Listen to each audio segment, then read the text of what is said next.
আসসালামু আলাইকুম। Simple cooking রেসিপিতে সবাইকে স্বাগত জানাচ্ছি। আজকে আমি আপনাদের সাথে শেয়ার করছি নতুনদের জন্য পারফেক্টভাবে কিভাবে সিম ভাজি করবেন। সিম ভাজিটা অনেকেই বেশি পছন্দ করে। নতুন যে কেউ এই রেসিপি একবার দেখলে খুব সহজে বাড়িতে বানিয়ে নিতে পারবেন। এই রান্নাটা সহজ আর খেতে অনেক বেশি মজা। আজকে আমি সিজনের নতুন আলু দিয়ে সিম ভাজিটা করব। নতুন আলু দিয়ে এই সিম ভাজিটা রুটি, পরোটা আর ভাতের সাথে খুব ইজিলি খাওয়া যায়। তো চলুন চলে যাই মূল রেসিপিতে। তো এখানে সিম ভাজি করার জন্য এখানে আমি সিম নিয়েছি। প্রথমে সিমগুলোকে খুব ভালো করে ধুয়ে নিতে হবে। সাথে এখানে আমি নতুন আলুগুলো খোসা ছাড়িয়ে নিয়েছি। নতুন আলুগুলো আমি খুব সুন্দর করে পানি দিয়ে পরিষ্কার করে ধুয়ে নিয়েছি। সিম আলু আমার ধোয়া হয়ে গেছে। প্রথমে একবার আলুগুলো ধুয়ে নিয়েছি। আলুর গায়ে অনেক বালু ছিল। আলুগুলো ধোয়ার কারণে অনেকটাই পরিষ্কার হয়ে গেছে। আর এখানে সাথে সিমগুলো আমি ধুয়ে নিয়েছি। এই ধরনের পাতলা সিমগুলো খেতেই ভাজি করলে বেশ মজা লাগে। বিচিওয়ালা সিমগুলো রান্না করলে ওইগুলো খেতে মজা লাগে, আর এই ধরনের সিমগুলো ভাজি করলে বেশ মজা লাগে। তো আপনারা এই ধরনের সিম দিয়ে ভাজিটা করার চেষ্টা করবেন। তো আমি সিমের গায়ের আঁশগুলো বটি দিয়ে ছাড়িয়ে নিতেছি। এভাবে আপনারা সবগুলো সিম প্রসেস করে নেবেন। আমি আজকে এখানে 250 গ্রামের মতো সিম নিয়েছি। এই কাজটা আপনারা চাইলে ছুরি দিয়েও করতে পারেন। আমি এখানে বটির সাহায্যে করতেছি। সিমের গায়ের খোসা তো ছাড়ানো হয়ে গেছে। সিমের গায়ের আঁশগুলো ছাড়িয়ে নেওয়ার পর এবার ছোট ছোট কুচি করে সিমগুলোকে কেটে নিতে হবে। একদম কুচি কুচি করে কাটতে হবে, না হলে ভাজি করার সময় সিম সিদ্ধ হবে না। দেখুন কিভাবে করেছি। এইভাবে আমি সবগুলো সিম একইভাবে কেটে নিয়েছি।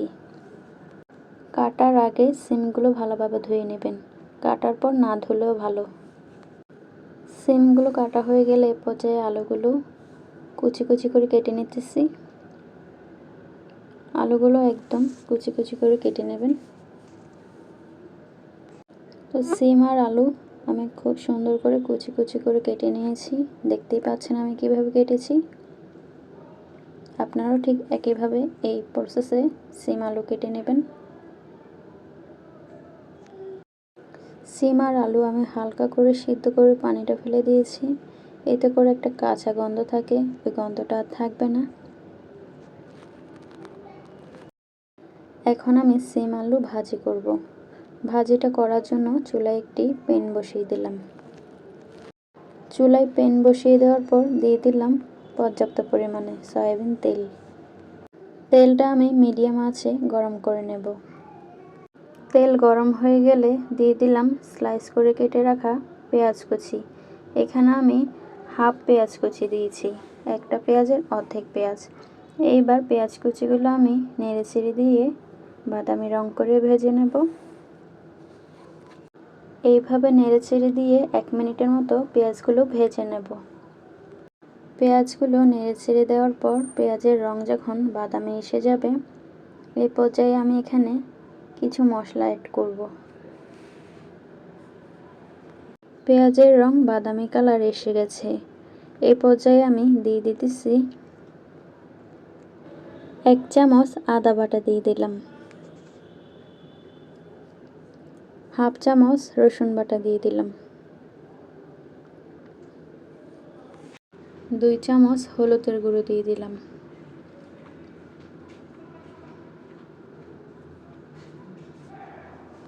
এখন আমি মশলাটা যাতে পুড়ে না যায় সামান্য পানি দিয়ে দেব।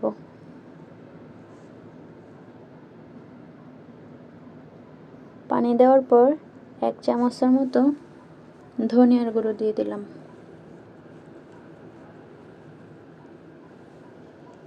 ধনিয়ার গুঁড়ো দেওয়া হয়ে গেলে এইবার আমি মশলাটা খুব ভালো করে নেড়েচেড়ে দেব। মশলাটা যাতে লেগে না যায় অনবরত নেড়ে দিতে হবে। মশলাটা আমি খুব ভালো করে নেড়েচেড়ে দিয়েছি। এই পর্যায়ে আমি দিয়ে দিলাম কয়েকটা গোটা কাঁচামরিচ। আপনারা যে যতটুকু ঝাল খান ততটুকুই দিতে পারেন।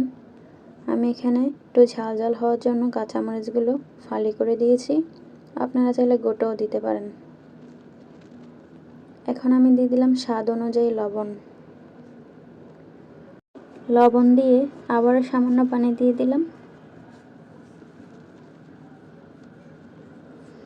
পানি দেওয়া হয়ে গেলে এবার খুব ভালো করে নেড়েচেড়ে দিয়ে মশলাটা আমি কষিয়ে নেব।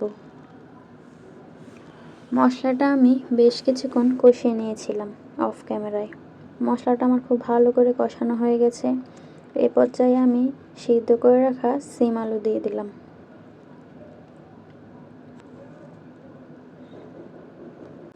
সিম আলুগুলো দেওয়ার পর একটা টমেটো মাঝখান দিয়ে ফালি করে কেটে নিয়েছি। এখানে আমি একটা টমেটো কুচি দিয়ে দিয়েছি। এবার আমি খুব ভালো করে নেড়েচেড়ে দিয়ে ভাজিটা করে নেব। টমেটো কুচি দিলে খেতে বেশ ভালো লাগে।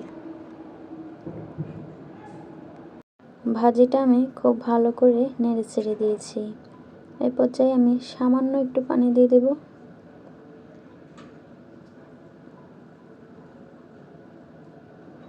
পানি দেওয়া হয়ে গেলে খুব ভালো করে নেড়েচেড়ে দেব। অফ ক্যামেরায় আমি খুব ভালো করে ভাজিটা নেড়ে দিয়েছি। এবার আমি ঢাকনা দিয়ে দেব। ঢাকনা দিয়ে এবার ভাজিটা করে নেব। এখানে আর কিছু ব্যবহার করব না। ফিরে আসছি ভাজিটা হয়ে যাওয়ার পর। 10 থেকে 15 মিনিট পর ঢাকনাটা খুলে একবার দেখে নেব।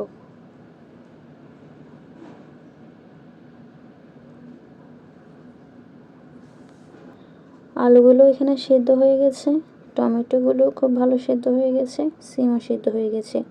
এই পর্যায়ে আমি নেড়েচেড়ে দিয়ে আর 5 মিনিট রাখবো।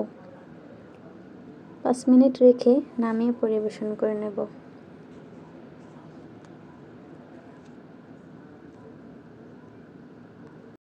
সিম আলু ভাজি আমি পরিবেশন করে নিয়েছি। আপনারা বাড়িতে এইভাবে খুব সহজেই তৈরি করে নিতে পারেন।